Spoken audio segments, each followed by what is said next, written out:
Atomit. Mitä enemmän atomin ytimessä on kolmiulotteisesti laajenevia energiakeskittymä, eli näitä protoneita ja neutroneita, sitä tiheämpiä energia-aaltoja sitä avautuu. Sitä raskaamman aineen atomista on kyse.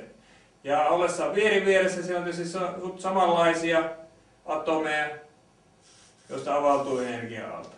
Näihin aaltoihin syntyy energiatihentymiä, jotka liikkuessaan toisen atomin ydintä kohti putsaa energiaa tältä alueelta. Silloin täällä aallossa oleva tietty paine työntää energiaa kohti sitä putsattaa alueelta. Tänne syntyy energiatihentymä, eli elektroni, joka aiheuttaa tänne sama ilmiö.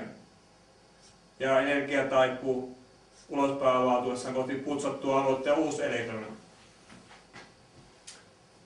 Ja näin maapallon keskelle saadaan paine ilman painovoimaa ja maan pinta työntyy kiihtyvällä vauhdilla poispäin maapallon keskipisteestä ja me, jotka räjähdämme eli laajennamme kolmiulotteisesti samassa suhteessa, emme loittune maapallon keskipisteestä, vaikka työnnymmekin sieltä kiihtyvällä vauhdilla pois.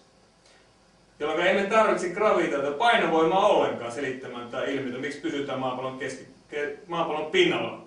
Avaruusalus räjähtää, laajenee kolmiulotteisesti, avaruusaluksen polttoaine räjähtää, ihminen saa sen polttoaineen räjähtämään normaalia nopeammin.